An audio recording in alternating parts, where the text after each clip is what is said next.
Nuestra clase del día de hoy.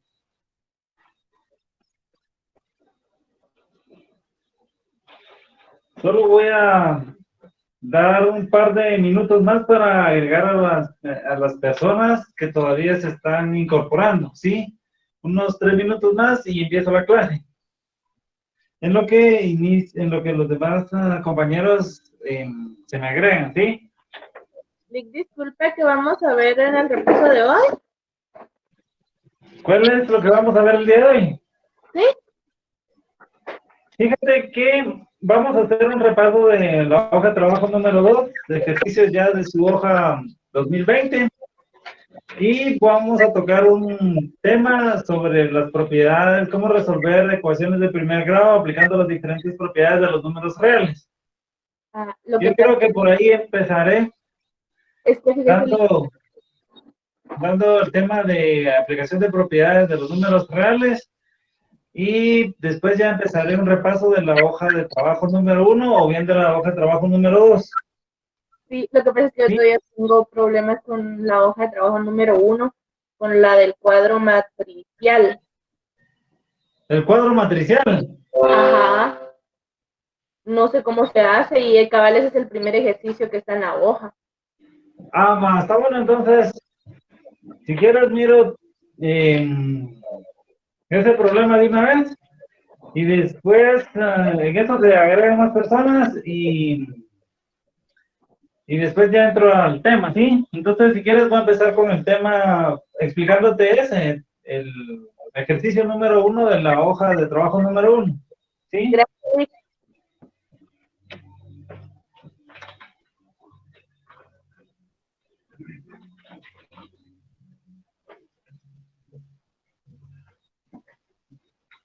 Bien. Acá una compañera tiene duda cómo hacer el cuadro matricial del problema 1 de la hoja de trabajo 1. Entonces aquí le voy a poner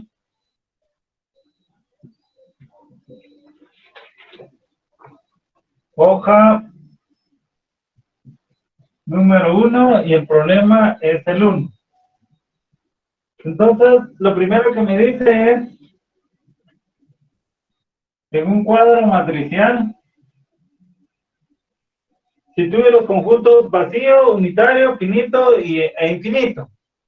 Y entonces me dan los siguientes subincisos. Me dice 1.1. Me dice el conjunto A va a ser igual a decir X tal que X va a pertenecer a los naturales y X va a estar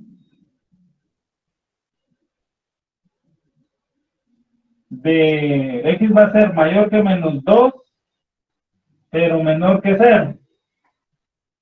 Entonces, lo primero que nosotros tenemos que hacer es, primero nos damos cuenta que cada conjunto que nos están dando, nos lo están dando en forma descriptiva.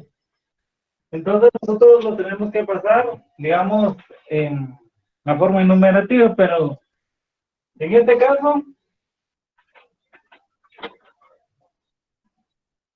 voy a decir, por ejemplo, aquí me dice, el conjunto A, X tal que X pertenece a los naturales. Entonces, ¿cuáles son mis números naturales? Los números naturales son todos aquellos que empiezan desde 0 hasta infinito positivo. ¿Sí? Pero resulta ser que aquí me están dando un rango.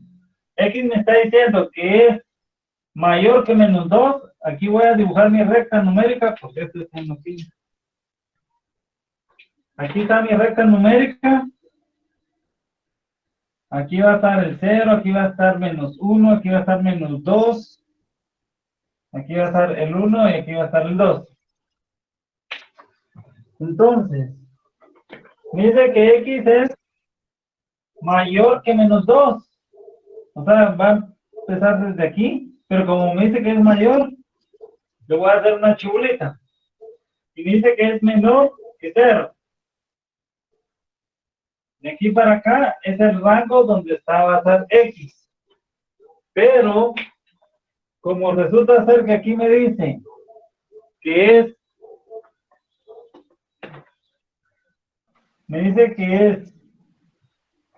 menor, y aquí me dice que es mayor, entonces quiere decir que no va a tocar en los extremos.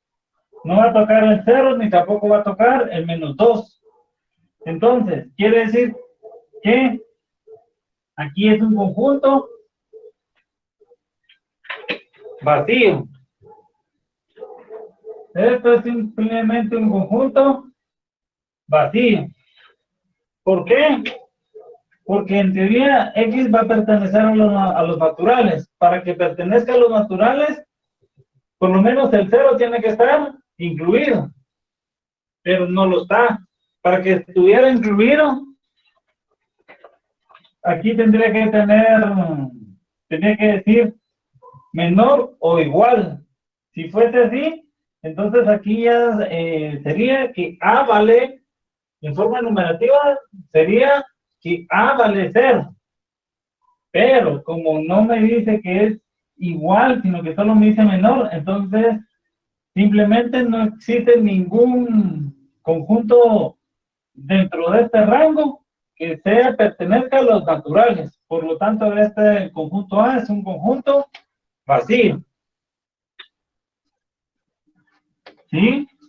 Bien, ya definimos el conjunto A, simplemente es un conjunto vacío. El conjunto A es un conjunto vacío. Vamos con el 1.2.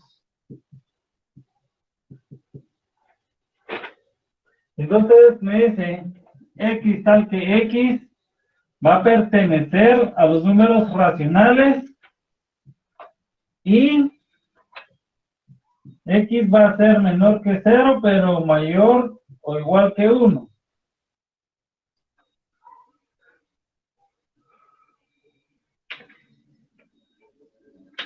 Entonces,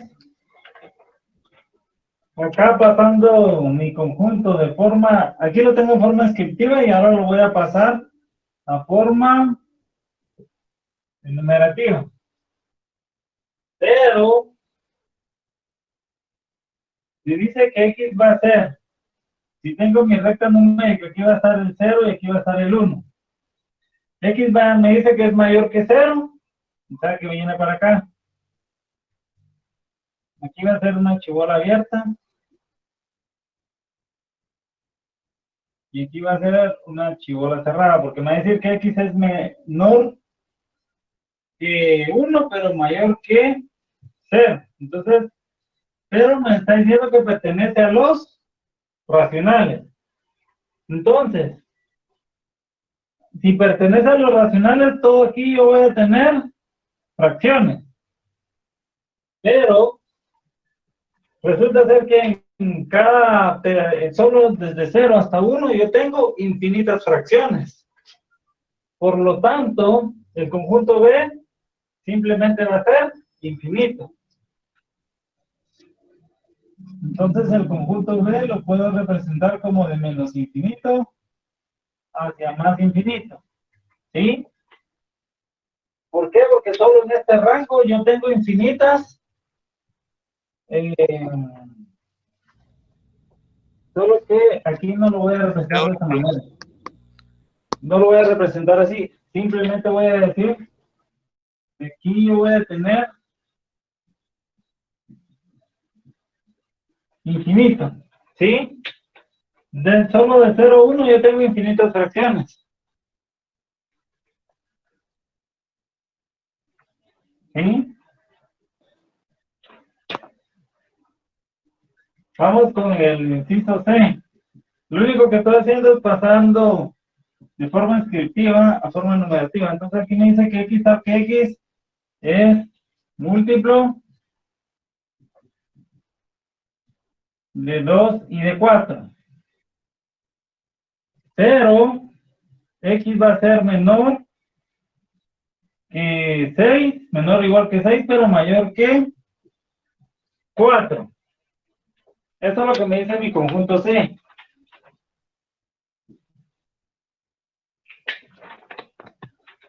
Entonces mi conjunto C, pasándolo.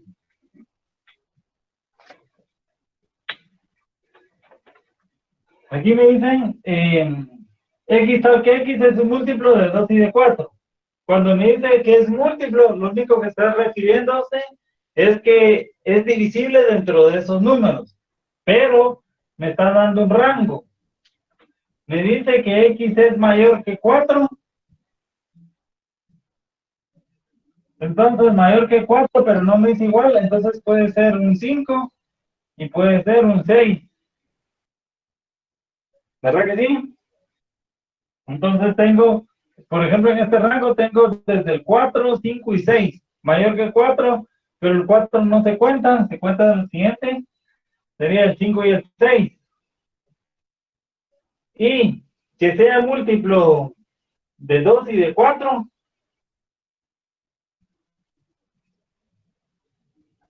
Entonces, ¿será que el 2 es múltiplo de 5? No, pero el 2 sí es múltiplo de 6. Y ahora yo les pregunto, ¿el 4 es múltiplo de 6? Disculpe, en la hoja solo dice múltiplo de 2, no de 4. Ah, perdón. El 4 es el rango. Ah, sí, lo siento. Tenés razón. Yo estoy viendo mal. Sí, en la hoja solo dice X es tal que X es múltiplo de 2. Y me están dando este rango. Tenés razón. Entonces va. Perdón, vi mal. Entonces, sería X va a estar contenida en este rango. Va a ser desde 5 y 6.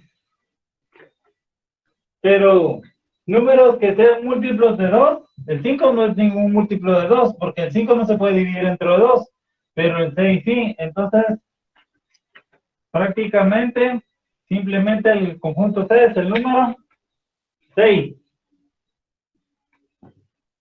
¿Sí? Vamos con el D. Me dice X tal que X pertenece a los enteros y X al cuadrado es igual a menos 4.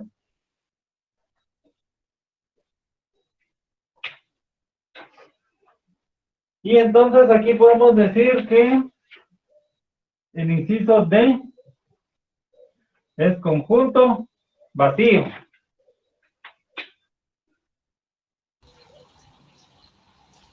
Licenciado, y el conjunto, ahora el conjunto anterior a ese, entonces solo quería 6, pero sería entonces finito. El conjunto C. El conjunto C es un conjunto finito o bien puede ser conjunto unitario. Ah, muy bien, gracias. Bien. Entonces vamos con la D. La D me dice que X pertenece a los enteros. Pero me están dando esta ecuación. Me dice X al cuadrado es igual a menos 4. Entonces, resulta ser que hay una regla que es fundamental. Esto es una regla que me dice que no existen números reales cuando yo quiero sacar raíces de orden par. Es decir, esto que está acá, aquí está como potencia, ¿sí? X está elevado al cuadrado. Pero cuando yo lo paso al otro lado, pasa como un radical. Entonces, el problema es que no está definido en los números reales ninguna raíz de orden par en relación a valores negativos. Sí está definido para números complejos. Para números complejos sí hay raíces par en números negativos. Pero en el caso de números reales, no hay.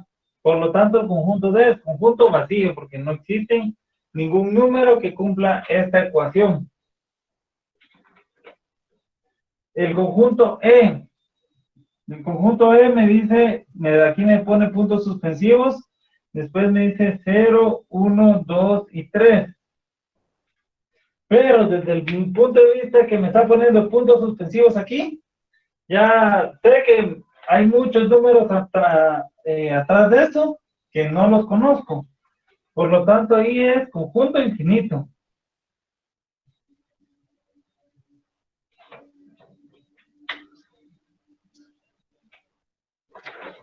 El E tengo infinito. Va. Por último, el F. El F me dice que X tal que X va a pertenecer a los naturales. X es número primo.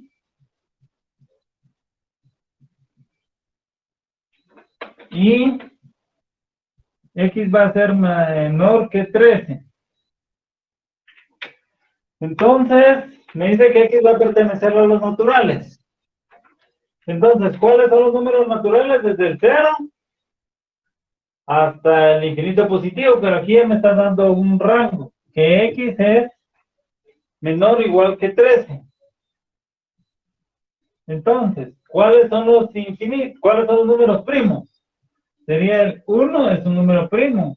El número primo es aquel número que solo se puede ser divisible dentro del mismo y el número 1, ¿verdad?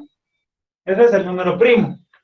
Entonces, en este caso, de que pertenezca a los números naturales, que sea primo y que sea menor que 13, sería 1, 2, 3, 4, el 5 es número primo, 6, 7 es número primo, 8, 9, 10, 11 es número primo y el 13.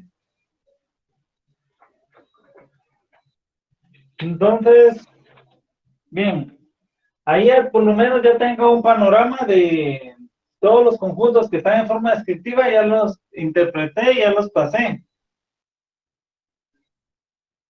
Digamos a forma numerativa. Entonces, el conjunto, aquí voy a hacer un listado. A va a ser igual a conjunto vacío.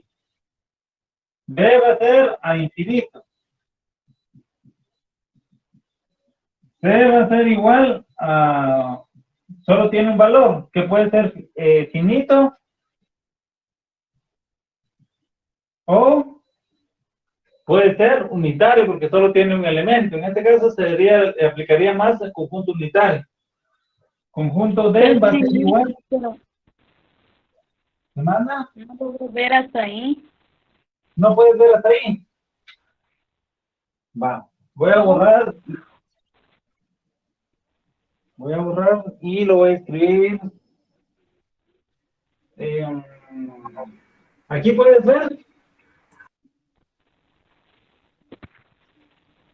Perdón. Sí, ahí sí logro verle. Gracias. Solo voy a hacer lo que necesito borrar, pero entonces aquí voy a escribir ya mis resultados. Sería A va a ser a infinito. B va a ser, no, perdón, A, el conjunto A es conjunto vacío. B va a ser infinito. C va a ser, solo tiene un elemento. El conjunto D es el conjunto vacío. El E va a ser infinito. Y el F, me están dando ciertos rangos donde inicia y donde termina. ¿Yo los puedo contar? Sí. Por lo tanto, el conjunto F va a ser finito. Con una pregunta. Sí, En dime. el punto F, el 1 es un número primo.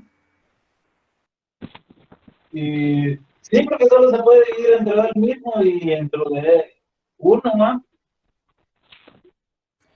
Porque yo estaba investigando y decían que el 1 no pertenecía a los números primos. Los primos. Bueno. Si el 1 de todos números, mira, lo que nosotros buscamos aquí es establecer si el conjunto es vacío, unitario, finito o infinito. Esos son los 4 parámetros que necesitamos saber. Entonces, si de todas maneras le quito el 1 acá, de todas maneras es un conjunto donde yo sé cuántos elementos tiene este conjunto. Si yo conozco los elementos de ese conjunto, yo puedo decir que este conjunto es finito. ¿Por qué? Porque los puedo contar. Sí, pero esa era mi duda de que si el 1 era primo o no, pero sí entiendo ese punto de que sí es finito. Ah, bueno, sí, ya bueno, sí, entonces déjame. Entonces los números primos empezarían del 2, ¿verdad? Del 2 en adelante. Sí, exacto. En relación a los números positivos, ¿verdad? Bueno, ahorita voy a borrar y voy a hacer la matriz. Voy a borrar. Y como ahí les piden que elaboren una matriz con 6 columnas.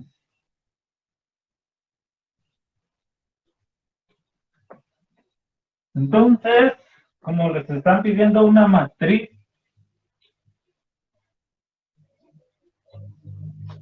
entonces cuando les hablan de una matriz de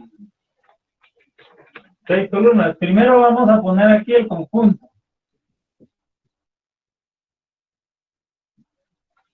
Aquí va a ser mi conjunto vacío, mi conjunto unitario. Aquí va a ser mi conjunto finito. Y aquí va a ser mi conjunto infinito. Vacío, unitario, infinito, infinito. Y el otro me dice de las columnas A, B, C, D, E y mi conjunto F.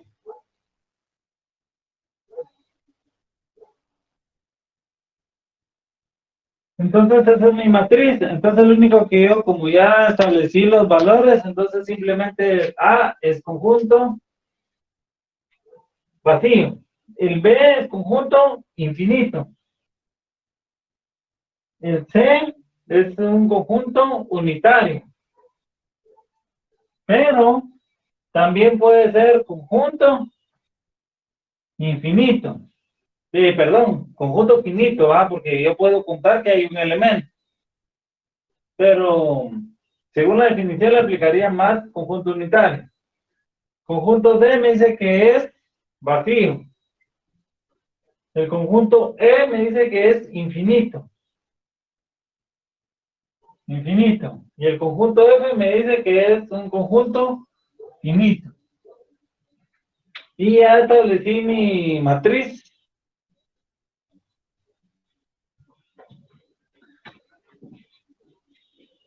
Bueno, ¿dudas? Yo tengo una duda, pero ya no con eso, sino que ¿Cuál es tu duda? en el inciso 3 de la hoja de trabajo 1 hay una C con un palito abajo. ¿Qué significa?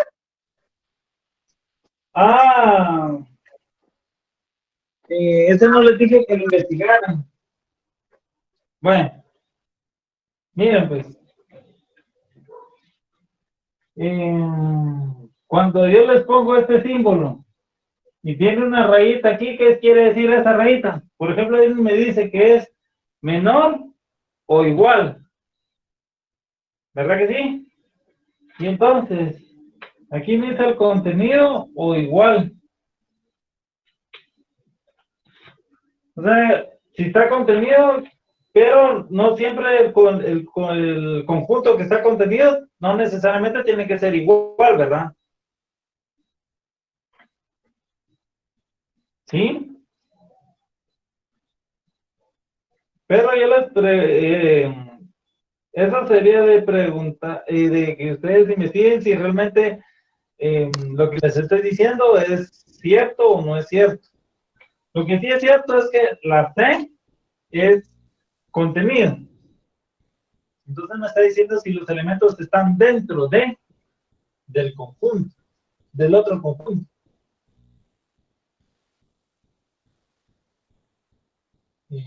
Bueno, voy a borrar.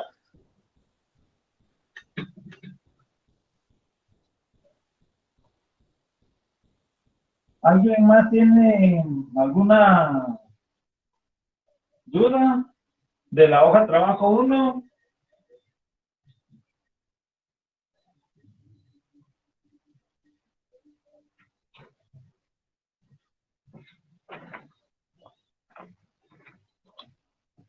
¿Dudas? No. Bueno.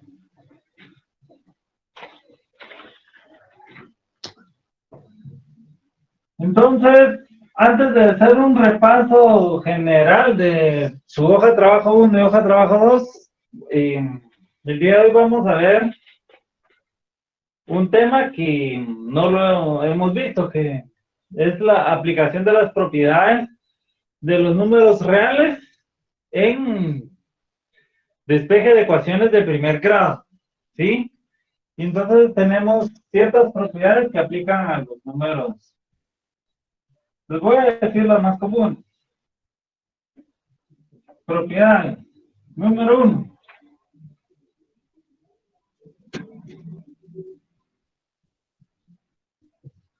Número 1. Cerradura. Esta es una propiedad de los números. Esta es una propiedad de los números naturales. Pero resulta ser que los números reales abarcan a los números naturales, abarcan a los números racionales, abarcan a los números irracionales, es decir, los racionales abarcan a todos, ¿sí? A excepción de los números complejos, que eso es arriba de los reales. Bueno, entonces, cerradura. La propiedad de cerradura simplemente nos dice que la sumatoria o el producto de dos números me va a dar como resultado otro número natural. Entonces la propiedad de cerradura me dice que la suma o el producto, la suma o el producto de dos números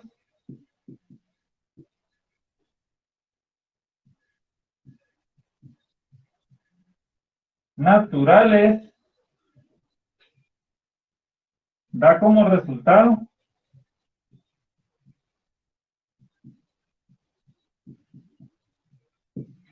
otro número natural.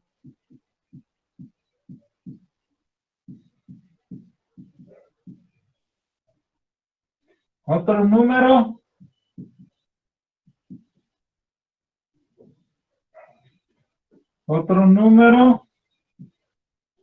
natural.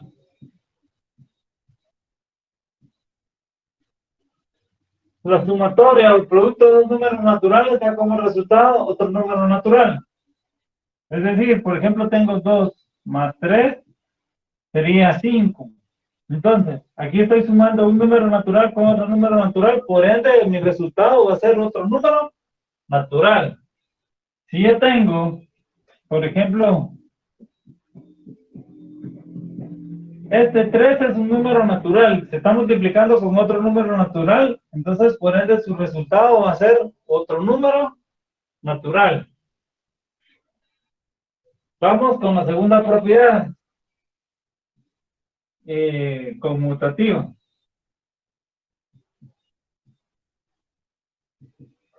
La propiedad conmutativa simplemente nos dice que no importa la posición.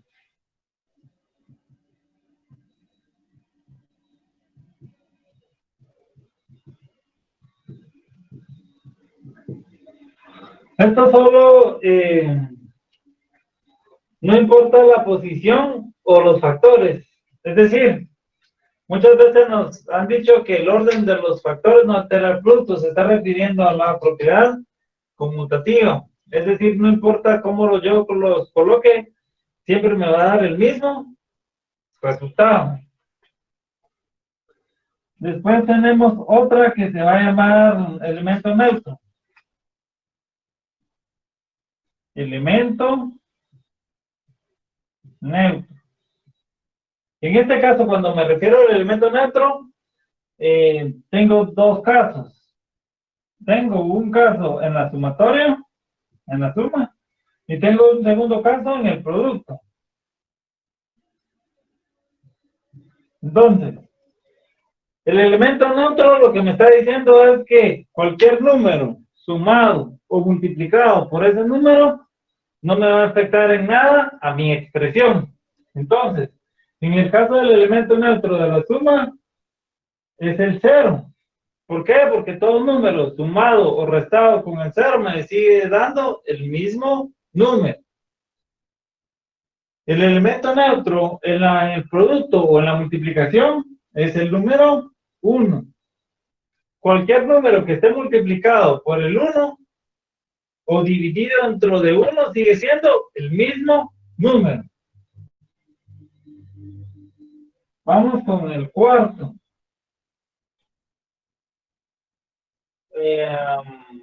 Voy a borrar y voy a escribir la cuarta propiedad, ¿sí?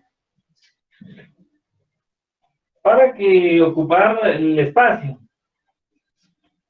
Entonces aquí tenemos tres propiedades, ya vimos cerradura, conmutativa y el elemento neutro. Ahorita vamos a trabajar la cuarta propiedad que es ley de cancelación.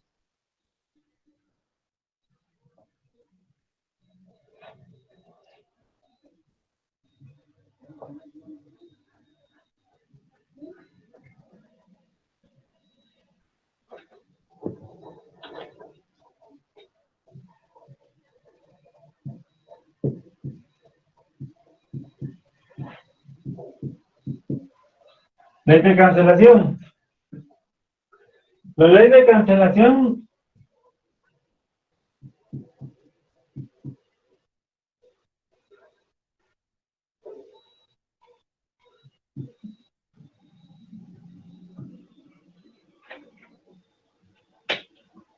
por ejemplo, primero déjenme presentarles a lo que es una ecuación de primer grado. A esto se le llama ecuación de primer grado. Una ecuación simplemente está representada por dos lados. El lado derecho y el lado izquierdo, pero ambos están separados con un signo de igualdad. Lo que me está diciendo aquí simplemente en una ecuación de primer grado es que al de operar diferentes operaciones, voy a encontrar el valor de X.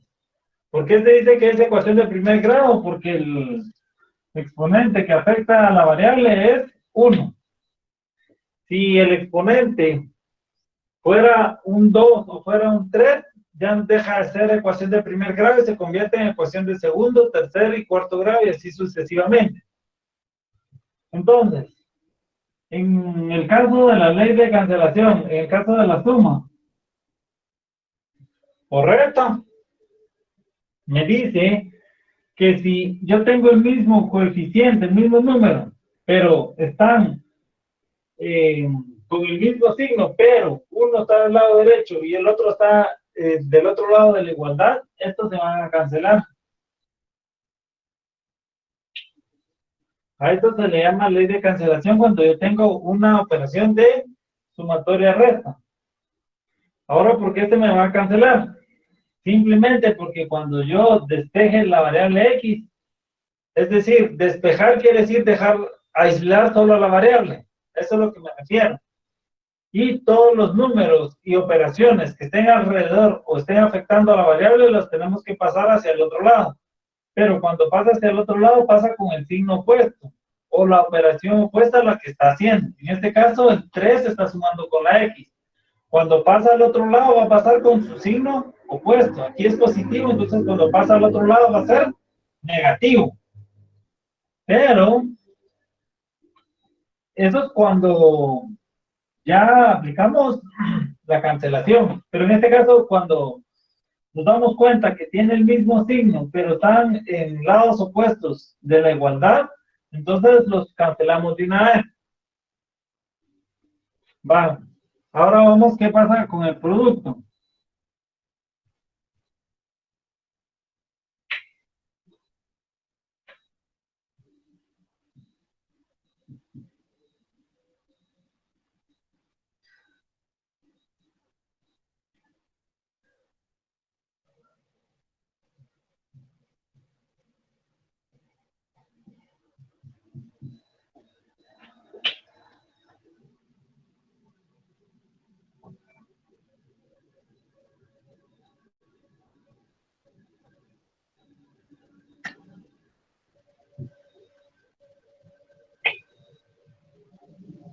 En el producto.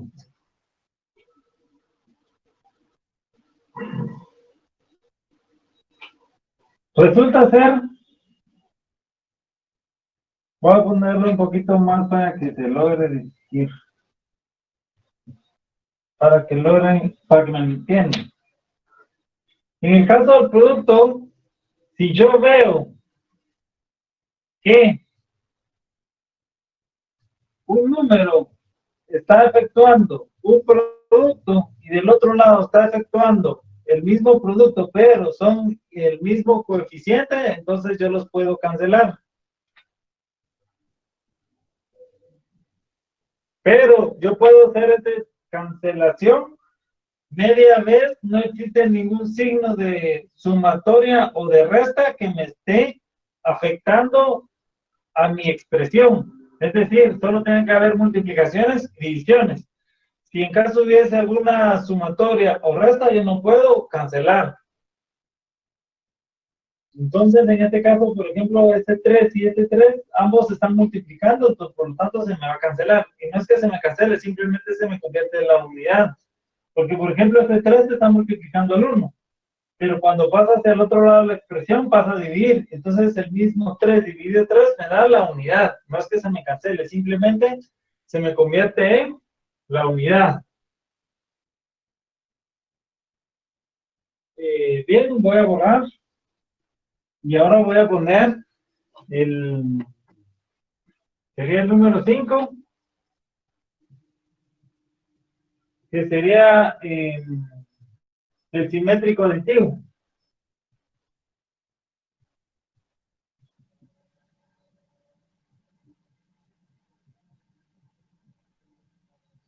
¿El simétrico aditivo en la suma o el simétrico aditivo en la multiplicación?